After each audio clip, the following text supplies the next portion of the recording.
Recording in progress. Stop recording. Button.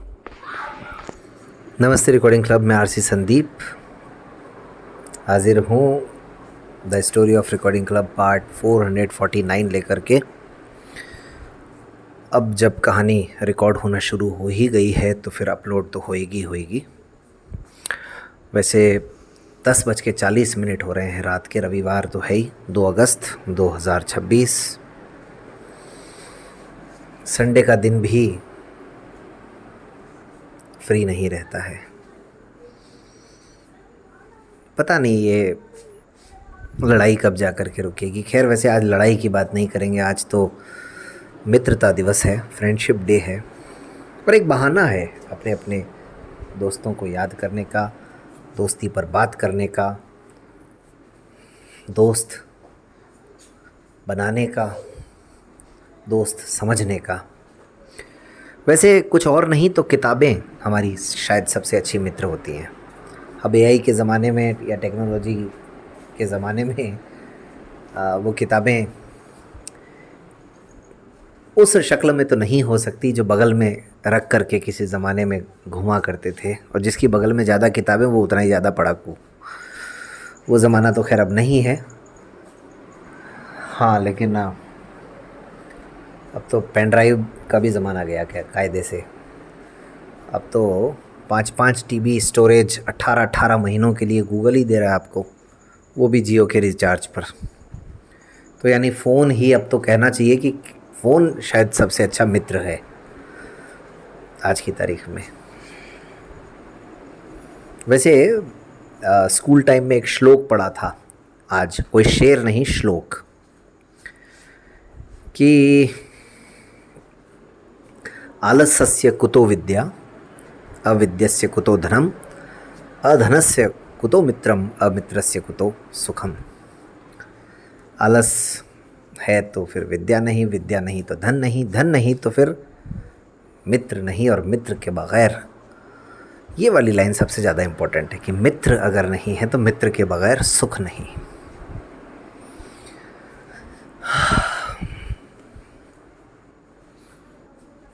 एक शेर भी वैसे अभी सुना था थोड़ी देर पहले ही, संतुष्ट, संतोष, सुकून, सुख भी कभी ना कभी संतोष से ही आता है, सेटिस्फेक्शन। वो दे तो शुक्र उसका, ना दे तो मलाल नहीं। मेरे रब के फैसले कमाल हैं, उन फैसलों पर सवाल नहीं। वो दे तो शुक्र उसका, ना दे तो मलाल नहीं। मेरे रब के फैसले कमाल हैं, उन फैसलों पर सवाल नहीं। समझ जाइएगा, ज़िंदगी आप चाहे माने या ना माने, आपके हाथ में तो कुछ है ही नहीं। तो बात चल रही थी आबू कन्वेंशन की।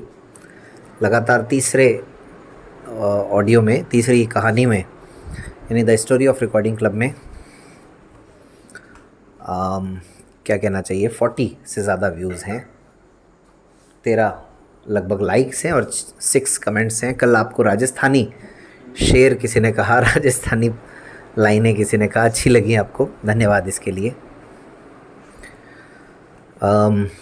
आज इस कहानी से संबंधित जो कहना चाहिए कि कभी कभी ये भी एक सीखने वाली बात है दोस्तों। आज 2 अगस्त 2026 का दिन मुझे भी याद रहेगा, और मैं रखना चाहता भी हूँ, और आप लोग भी मुझे याद दिलाइएगा अगर मैं भूल जाऊँ तो।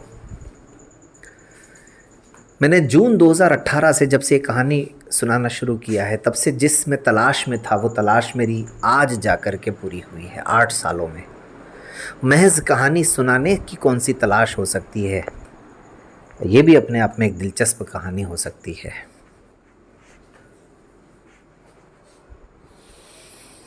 देखो, अगर सचमुच उस तलाश पर मैंने गंभीरता से, गौतम गंभीर नहीं, सीरियसली अगर मैंने काम किया, तो फिर मुझे आज के इस दिन की इस तलाश के, इस खोज के बारे में बताने की ज़रूरत पड़ेगी, अदरवाइज़ शायद ना पड़े।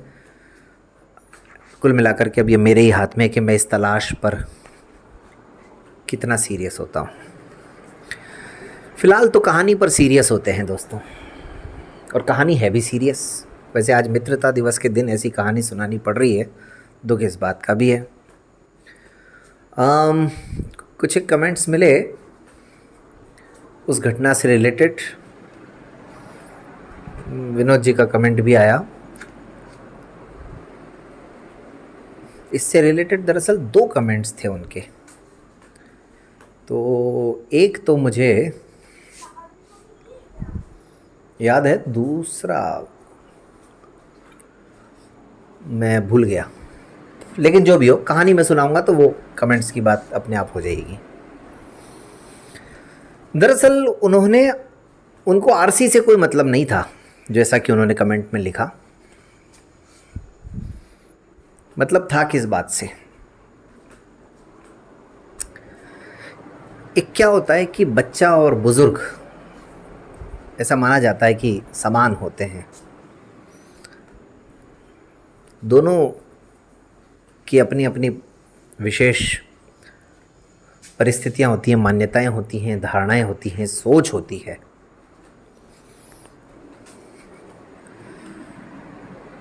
अब पूरी कहानी पर बात करते हैं, तब जाके आपको समझ में आएगी बात। सांस्कृतिक संध्या चल रही थी। अब सांस्कृतिक संध्या में हुआ ये कि कहा गया भाई नाम दे दें सब लोग, जो भी भाग लेना चाहते हैं, कुछ सुनाना चाहते हैं। अब एक सज्जन है, उनका प्रयास ये रहता है कि वो हर जगह आ जाएं, हर जगह छा जाएं।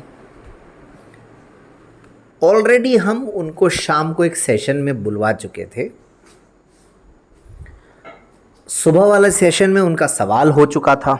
पार्टिसिपेशन का देखिए ये भी मतलब होता है कि किसी न किसी रूप में या तो सवाल पूछ लिया, या किसी सेशन में होस्ट कर लिया, या किसी सेशन में स्पीकर बन गए, या फिर कहीं कोई अनुभव उनसे लिया। लेकिन अब वो सोचे कि सांस्कृतिक संध्या और हर जगह में ही, चलिए वो भी ठीक है एक बार को। अब उन्होंने नाम लिखवा दिया, नाम लिखने वालों ने लिख भी लिया, लिस्ट वहाँ पहुँच गई, वहाँ से नाम पुकारा भी गया। यहाँ पर खेल शुरू होता है उस बात का जब हम किसी और संगठन के साथ मिलकर के प्रोग्राम करते हैं। अगेन जो मैं बार बार एक बात कहता आ रहा हूँ, बीके के साथ, ब्रह्म कुमारी इसके साथ हम मिलकर के कर रहे थे। वहाँ पे एक थे भाई, कोई राम जी भाई थे। उनका स्टाइल भी कुछ कुछ ऐसा ही था। मुझे नाम भी मैं राम जी भाई, या मैं राम सिंह भाई, या ऐसा भी है, जो भी है, कुल मिला के ऐसे ही कुछ था उनका, मिलता जुलता। तो मैं आपको ले जाऊंगा पकड़ करके। अब जो स्टेज तक लाने ले जाने का काम है वो सज्जन कर रहे थे लोगों को। स्टेज से डॉक्टर RS चौहान सर का नाम पुकारा गया अपनी कविता के लिए, जहाँ पे मेरा कोई रोल नहीं था उस समय। मैं वहाँ था भी नहीं, इनफैक्ट मैं उस ऑडिटोरियम में भी नहीं था उस समय। मैं बाहर दूसरी व्यवस्थाओं में था, और मुझे तो ये भी नहीं पता कि मतलब कौन क्या सुना रहा है, क्या नहीं सुना रहा है, क्या हो रहा है, क्या नहीं हो रहा है। वो सारी बातें अपनी जगह ठीक। लेकिन साहब अब वही है कि आयोजक होने के नाते कुछ जिम्मेदारियां, मतलब आप चाहें या ना चाहें वो आपके साथ जुड़ जाती हैं। इसमें गलती चौहान साहब की बिल्कुल नहीं है, ये बात सच है। और गलती रिकॉर्डिंग क्लब की भी नहीं है, गलती मेरी भी नहीं है, ये भी सच है। और गलती संचालक की भी नहीं है, ये भी सच है। ना गलती रिकॉर्डिंग क्लब के जो वॉलंटियर्स थे उनकी थी। इसमें भी ये बात थी कि कुछ को वॉलंटियर्स भी ले जा रहे थे रिकॉर्डिंग क्लब के।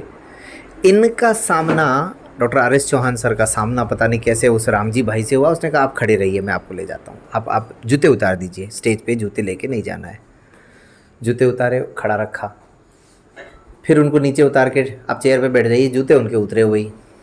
फिर ऐसे नाम पुकारा गया, फिर ले जाके खड़ा कर दिया उनको।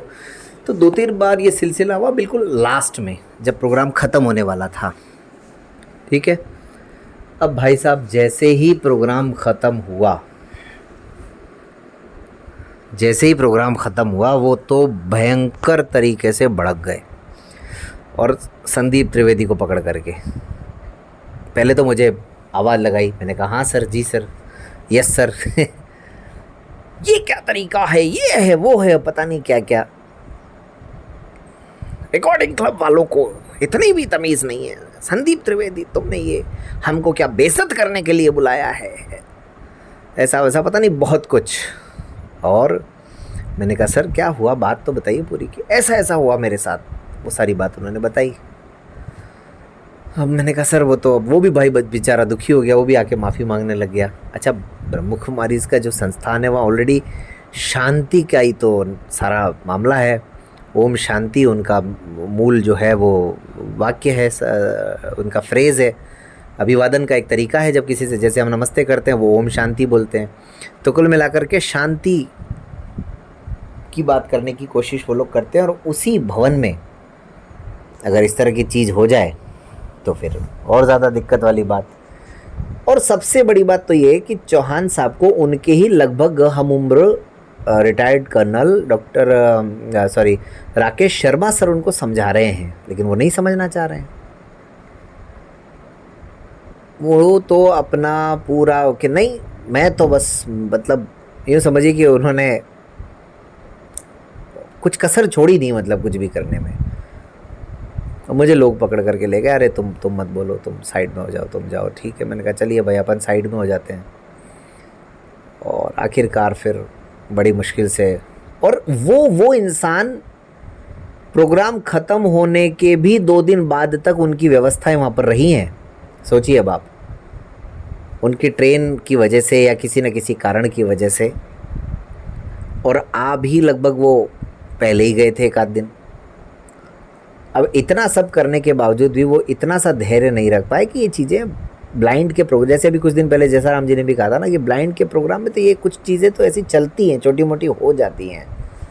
लेकिन और वहाँ पर खासकर उन्होंने तो हज़ारों प्रोग्राम अटेंड किए होंगे, उनको तो इस बात का अनुभव होगा कि ये इस तरह की अव्यवस्थाएं कभी कभी हो जाती हैं, लेकिन वो नहीं समझ पाए उस चीज़ को। उन्होंने जितना हो सके उतना संदीप त्रिवेदी को खरी खोटी सुनाने में कोई कमी नहीं छोड़ी।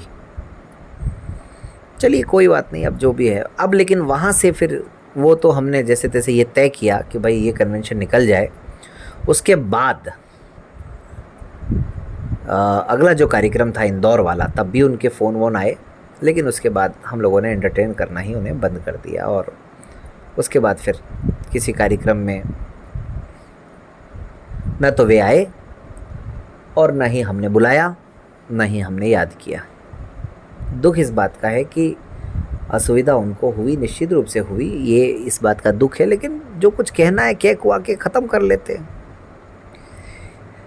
असल में इसकी भूमिका पता नहीं उन्होंने दिन में ही बना। अच्छा, एक और मज़ेदार बात बताऊं, हमारे जो कोर टीम के मेंबर हैं, पता नहीं उन्हें याद होगा या नहीं होगा, दीपक भाई और एक दिल्ली से साथी थे प्रतीक मेहरा, जो कि लो विज़न है।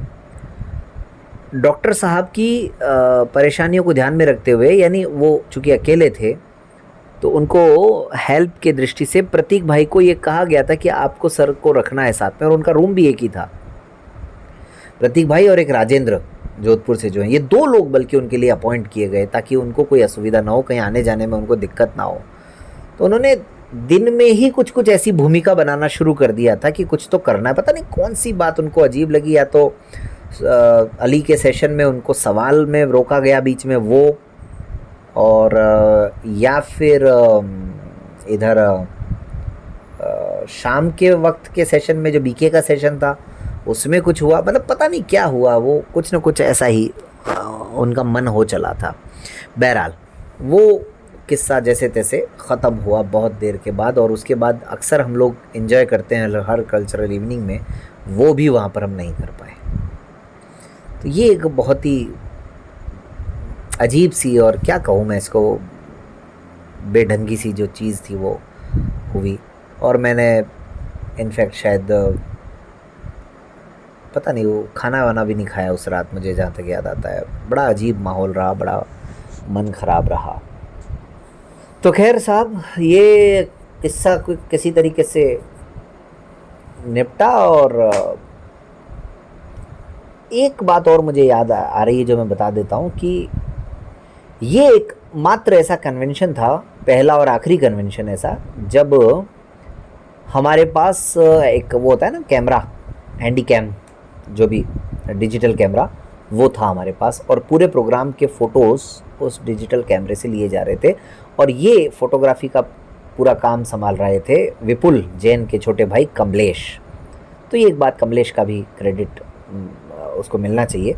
तो इसलिए मुझे ये बात याद आ गई, क्योंकि कल पता नहीं इस कहानी का क्या हाल हो, तो इसलिए कमलेश का भी नाम दर्ज हो जाए इसमें। तो कमलेश वहाँ पर फोटोग्राफी कर रहे थे, ये एक बात मुझे एडिशनल याद आ गई। अब हम चलेंगे 10 से 11